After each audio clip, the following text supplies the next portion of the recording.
Yo, what is up, y'all? Welcome back to another upload.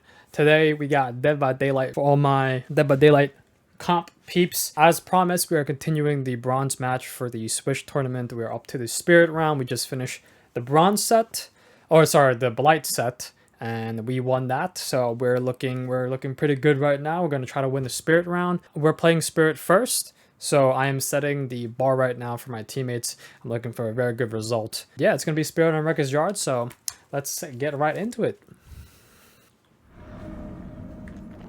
Look at my sound, bro. Look at my audio. Audio never been this high before.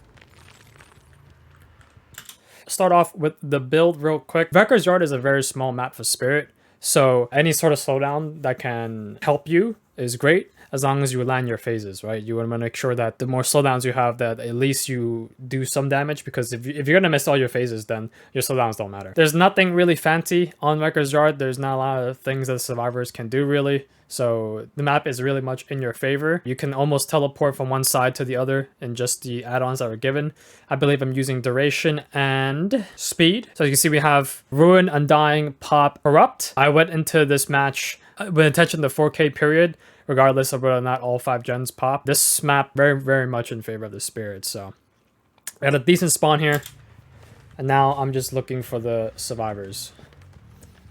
So you can note that I'm playing on basically almost native. I'm on stretch a little bit. I'm on 1600 by 1080. I recommend playing Spirit on native. If y'all didn't actually know, if you play on a stretch resolution, the game audio actually stretches itself too, which is, it's kind of weird. I don't know why that's a thing. The key to Spirit is having just experience, putting in the hours, having the muscle memory for the sound, I guess, is the key to playing Spirit.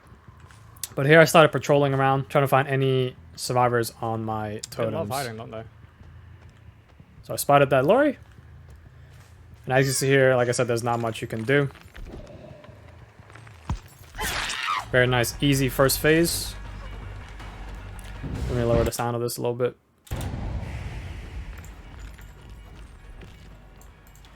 Nice second follow-up phase. Let's see if I actually land this. As you see there, I missed the sound cue there. It's very easy to tell in the audio when you're looking back at it, but when you're actually playing the game, sometimes, you know, you just won't hear it. So my Ruin and my Undying is now gone completely, but that's okay, because I get it down for it.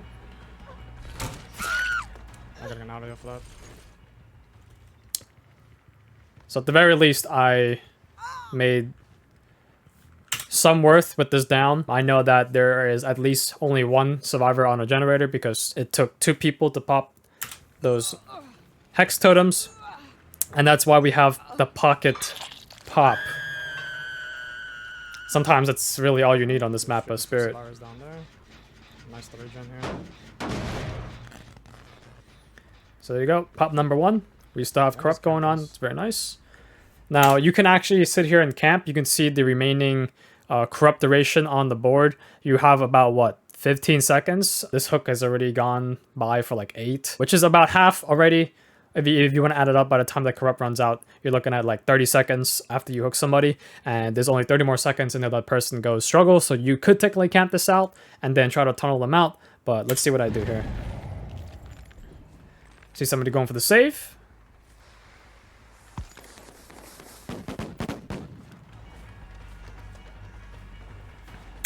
Now there's 2 things you can do here. You can hit the person if you want them to go for the 1-for-1. Assuming this person is going to have Deliverance. You can hit them, let them go for the 1-for-1, slug them, and then go for the lorry.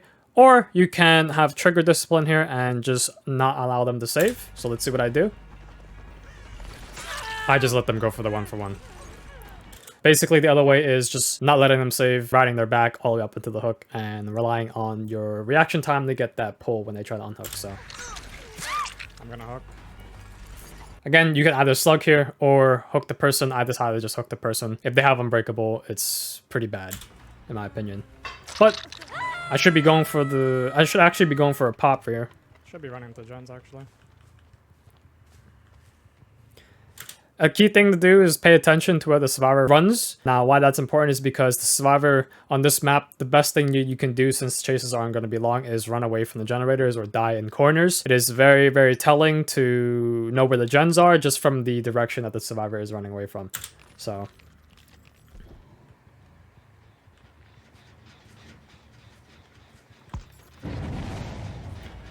missed the phase there, just go pop the gen, deliverance off the hook.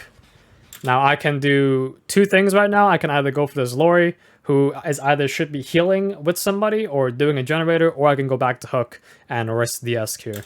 So you can see there's a lot of things that you need to keep track of as the killer. I do find the Lori here.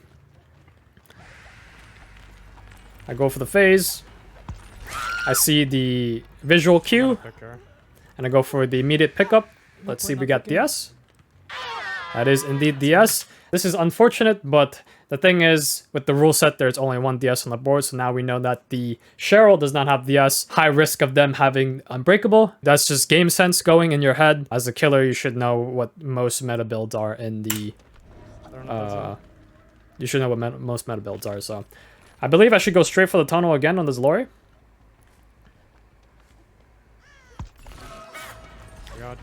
Very nice bounce landing.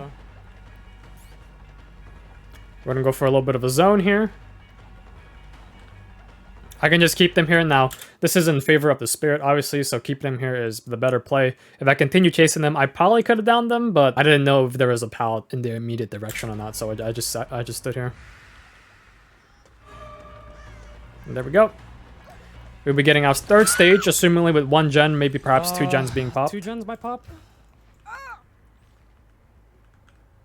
But now we know that there's no DS on the board, so... I should be able to stop that one, actually. The gen I previously kicked, I perhaps maybe should be able to stop that gen. We'll see. Almost. I did stop it. They almost got it, though. I'm gonna go for this. And... right now, I just need to go for this person. Yeah. So here the thing is, I should go for the injured person. I could technically go for the ace, get an injure on him, maybe commit to him, maybe not. The other person who just popped the gen will be going for the save, so I need to pick something here. I need to commit to something, and I committed to the injured person. And then though this ace will be lurking around trying to pop the gen, or stop the aggression at least, so...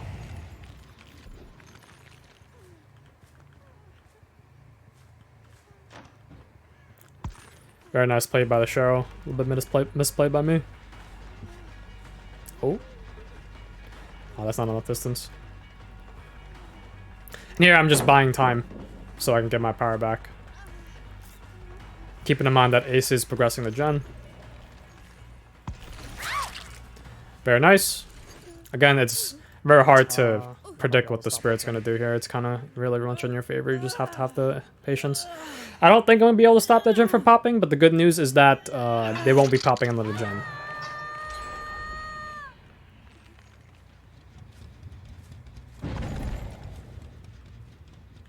Nice, we got a pallet drop there. We should be trying to go to another gen and get our pop off. It just depends on which gen. So we see this one. Just gonna pop this quick. I see a lot of killers not use pop and prefer to get the chase going. Sometimes it's just a bad habit. You should really just get your pop in there. 25% is really, really big. Actually gonna go back to hook. And will be the difference between the gen being pop or not. And here I know that they're gonna go for the safe immediately. I knew DS is off the board, but I probably perhaps should have chased the Lori. Try to get her off the board, but the reason that you go back here though is because you want to keep the pressure. You know that there are two survivors here. You're technically pressuring two survivors, as you can see right now, the Claudette and the Cheryl, and they know that I know that there's not any more DS. So this save was not really that good. Maybe perhaps you should have let the Cheryl sit on the hook a little bit more. Since they pulled immediately, I went immediately back just to regain pressure back, and now there's only going to be two survivors on the board that can potentially be on gens.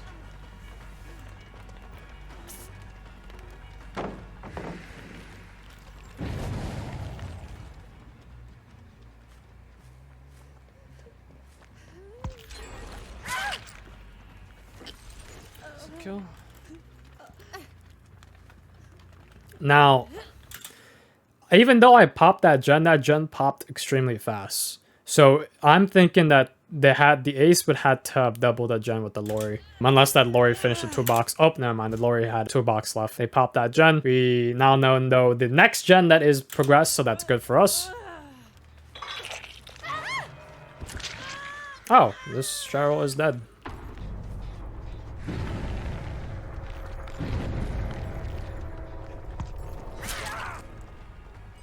Interesting. Oh, these 2 gens were going. Okay. So the gen that I kicked initially at the start of the game was the one that just popped. So this one that I popped the last is still going. So that's good to know. So I now know that there are 2 gens. I know which 2 gens are being progressed. I go for the immediate hit right here. I believe this was before the spirit got nerfed. So if you're wondering as to why these survivors are not doing that well against a spirit, I'm pretty sure this was before the spirit nerf. There's no directional phase sound, so everything was kind of just pretty much all up in the air still, 50-50 for the survivor. Yeah. He healed himself. Shouldn't be able to do a gen right now. Actually, I don't know. I'm pretty sure this was after the spirit nerf. I have no idea, actually. Well, regardless, whether this is before or after the spirit nerf, it kind of really shows you that it doesn't matter. Like, the spirit nerf didn't really do anything. I mean, we're looking at this team. They got 2 dead at 2 gens left. Doesn't really matter. That's spirit nerf. I know a lot of people were very controversial saying, oh, spirit is dead. Rip spirit. Spirit is still a top 3 killer in the game, at least in the recording here. I don't know if they nerf spirit any longer. I've no longer played Dead by Daylight, so... But you can see right here, spirit is still very, very strong. With or without the nerf. My job here now is to just make sure that no more gens pop. Or try to minimize the damage, I like to say. That was very nice.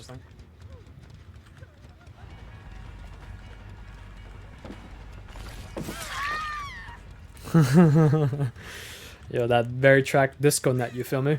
Here I slug simply because I don't want them to have the opportunity to pop another gen. So I need vision right now. I know that they're at least somewhat around this area of the map because of the notification from earlier. They should be trying to play for hatch here. There's no chance that they're going to be popping 2 generators. They pop another gen, but that's okay. That's going to be it. So they're going to get 4 gens in total, which is a pretty good result. And I mean, at this point, we're just wrapping it up, right? We're just trying to make sure that they that nobody escapes through the hatch.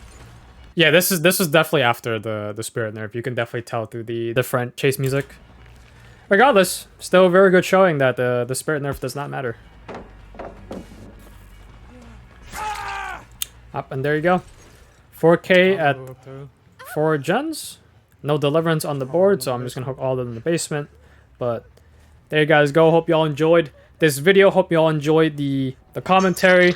I know playing killer competitively is daunting task, especially for those who are new, but I hope I shared some light on the decision making and then my thoughts. There was not much this team could have really done. They could have definitely played a little bit better, but I think they played exceptionally well, so just really shows you the usual result for this map is a 4K before all gens would pop. It's a very spirit-sided map, so for y'all who are interested in the builds of the survivors, here it is. Here's the meta, what they were running. I hope you all enjoyed this video. I know it's a very short one. It was a very short VOD. We'll be back next week with the survivor side. We know the result that we need to get now for the Bald Squad, so we'll be back next week. Peace.